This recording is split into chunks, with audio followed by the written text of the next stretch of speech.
Johannes Tobing terlebih dahulu. Terima kasih. Baik, terima kasih Ketua Roni. Baik teman-teman media, pada waktu terjadi penggeledahan hari Selasa kemarin jam 2 siang tepatnya, saya baru nyampe jam 3 sore. Begitu saya nyampe di sana, saya lihat memang sudah cukup ramai, ada 8 mobil. Saya masuk ke dalam, saya temukan ada 16 penyidik dari KPK, 15 diantaranya itu laki-laki, 1 perempuan, dan tanpa memang menunggu kami sebagai kuasa hukum, tetapi mereka sudah langsung melakukan penggeledahan. Maka saya ketemu langsung dengan Kasatgas, pimpinan langsung dari KPK yang bernama AKBP Rosa. Jujur memang cukup terjadi perdebatan yang luar biasa, karena harapan kami sesungguhnya kami harus menyaksikan ketika dilakukan penggeledahan dan penyitaan itu. Jadi harus berdebat dulu mengenai legal standing dan sebagainya, tapi pada akhirnya karena kami tetap bersikukuh untuk harus tetap menyaksikan, maka akhirnya mereka juga memperbolehkan.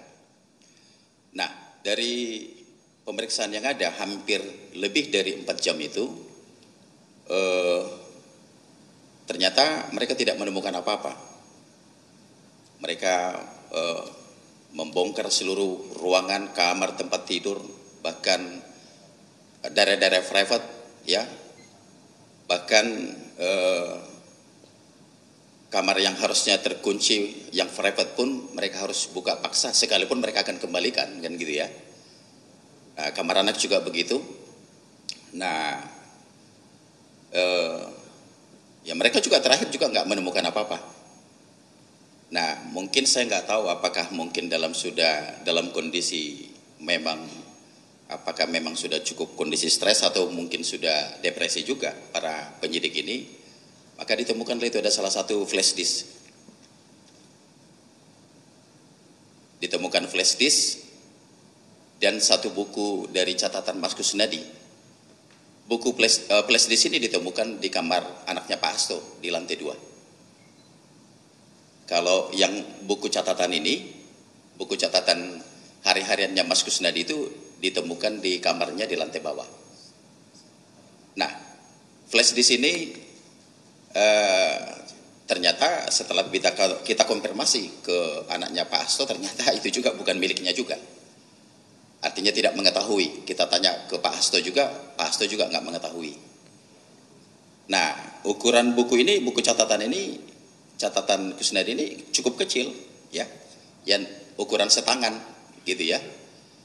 Nah, begitu kita periksa juga, buku itu ternyata, buku itu hanya pada waktu dibuatkan berita acara pemeriksaan, saya lihat langsung karena tadinya mereka keberatan kan, nggak boleh, harus kita lihat isi flash disknya dan sebagainya. Nah, ternyata di buku catatan itu hanya dulu Mas Kusnadi itu pernah bikin bisnis bersama sama adiknya yang bernama Udin. Jadi namanya Kus Udin, nama PT-nya tuh.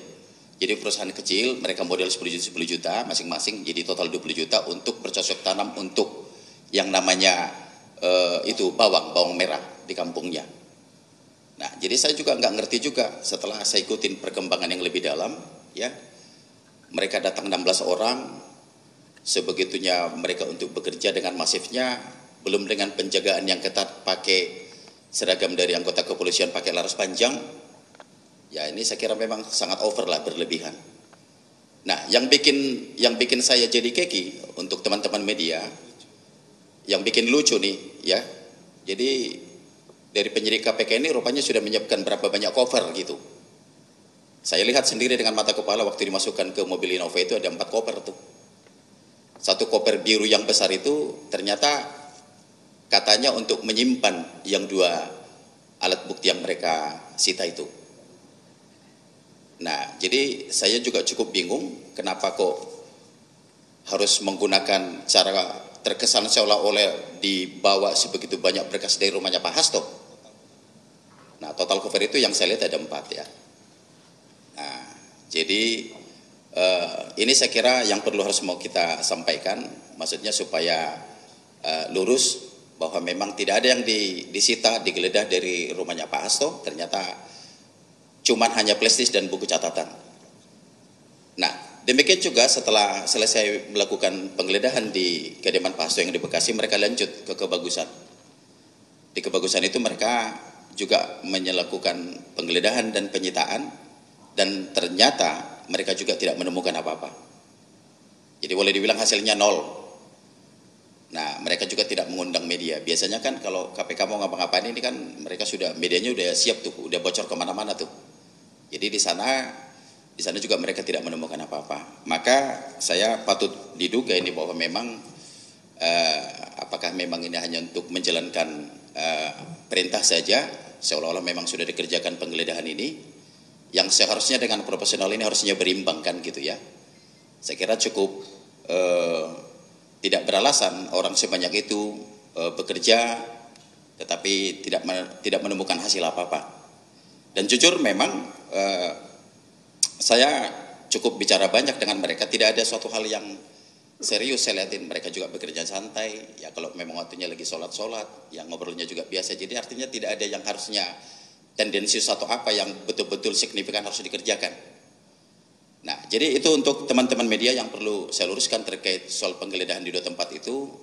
Artinya penyidik KPK tidak menemukan apa-apa. Artinya tidak menemukan barang terkaitan terhadap perkara Harun Masiku yang sedang mereka keluarkan hari ini. Demikian dari saya, Pak Ketua. Ya. Terima kasih. Nanti akan dilanjutkan oleh Bung Alfons.